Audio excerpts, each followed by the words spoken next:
The Azure Infinity Club was the city's most elite rooftop destination, featuring white marble decking and water that seemed to spill into the skyline. Sasha and Sienna, 25-year-old twins of striking elegance, were lounging on premium poolside beds. They wore royal blue designer bikinis that complemented the water, with yellow silk sarongs draped over their legs. On the table between them sat 2 gold luxury watches and a deep navy leather portfolio. Karenna, a longtime resident who believed she owned the social hierarchy, approached with a face twisted in elitist disgust.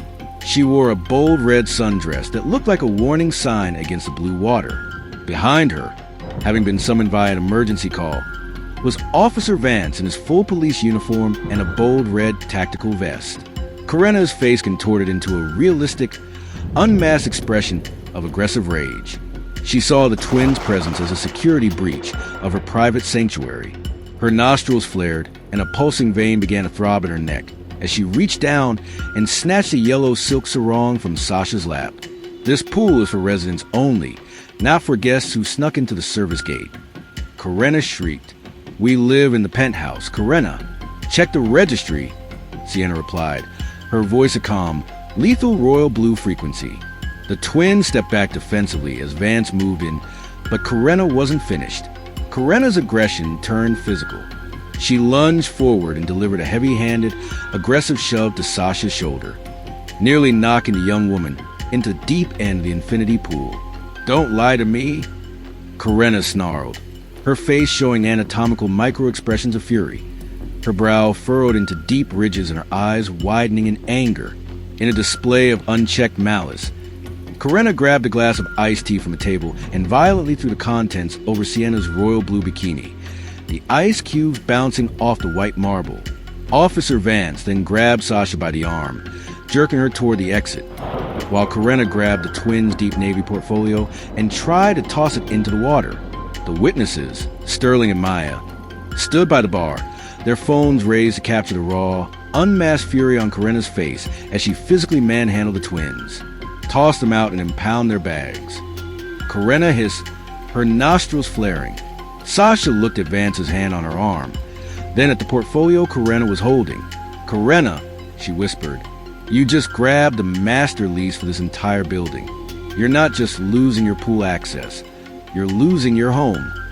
The shimmering atmosphere of the Azure Infinity Club turned frigid as Karenna maintained her physical aggression. Her fingers were clawed into the yellow silk sarong she had snatched, and her unmasked face was a distorted mask of aggressive rage. The veins in her neck pulsed with toxic intensity, and her nostrils flared with every self-righteous breath. Officer Vance held a physical pin on Sasha, his hand clamped around the royal blue fabric of her shoulder, while Sienna stood her ground, her royal blue bikini dripping with the iced tea Karenna had violently thrown. "I've lived here for 10 years, and I know everyone who belongs." Karenna shrieked, her face contorting with anatomical micro-expressions of fury, her brow furrowing into deep ridges and her eyes widening in anger until the whites were visible in a terrifying glare. "You two are nothing but trespassers, and I want you in handcuffs now." She lunged forward again, shoving Sienna's shoulder with her free hand, trying to force both twins toward the service elevator. Sasha didn't struggle against Vance's grip. Instead, she looked directly into the lens of the security camera mounted above the bar. "Sienna, unlock the owner's protocol," she said, her voice a calm, lethal royal blue frequency. Sienna reached into the deep navy leather portfolio Karenna had tried to toss and pulled out a gold-stamped master deed and a yellow-case master tablet. She swiped her thumb across the biometrics, and the rooftop's massive surround sound system, usually playing lounge music, cut to a silent, heavy bass hum. "Karenna," Sasha said, her voice echoing across the water, "you spent 10 years thinking you owned this building because you pay rent. But we spent the last 10 minutes finalizing the purchase of the entire holding company."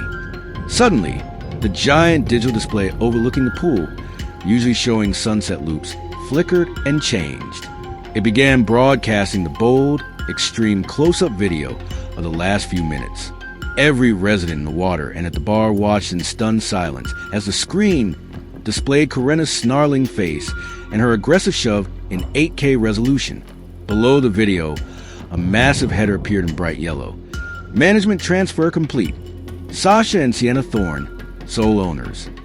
Vance's grip on Sasha's arm went limp. His face turned to sickly, mottled white as he looked up at the screen and realized he had just manhandled the women who now held the contract for the city's police private funding grant. The elevators hissed open, and the building's general manager, followed by 3 private security officers in deep navy suits with yellow, elite lettering, marched onto the deck.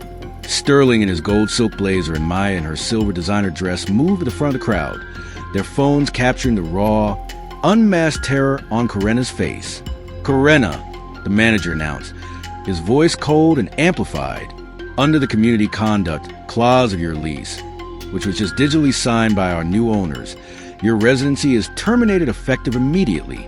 Your belongings are being moved to the curb as we speak."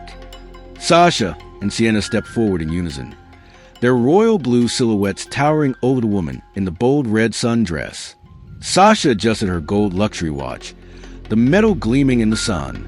"You called the police because you didn't like the view at the pool? Karena, the truth is, you're the only thing I saw here. Your justice debt is an immediate eviction." Karena, in a state of aggressive panic, tried to reach out and grab Sienna's arm to beg for mercy. She was instantly intercepted. 2 security officers firmly grabbed Karena by her arms, twisting them behind her back in a brutal, bone-deep lock. They forced her to her knees on the white marble tiles, right in the middle of the tea she had spilled. Vance was stripped of his bold red tactical vest by a federal liaison who had arrived with the owners, leaving him standing in his base uniform, humiliated. "Liquidate her access," Sienna commanded. The security team ripped the VIP lanyard from Karena's neck, snapping plastic, and physically dragged her through the center of the pool deck. Her red sun-dress dragged across the wet marble as the other residents, many of whom she had bullied for years, jeered and filmed her disgrace. She was dragged into the service elevator she had tried to force the twins into and dumped in the alleyway with nothing but her oversized sunglasses. Sasha looked at the officer, who was now being detained by the federal liaison. "Vance, tell your captain that the Thorne twins will be reviewing the department's contract in the morning." The twins turned back to the water, the royal blue of their bikinis matching the infinity edge. "And someone cleaned this marble," Sienna added. "I want this deck as spotless as our new reputation." The power was destroyed, the truth was revealed, and the villain was liquidated.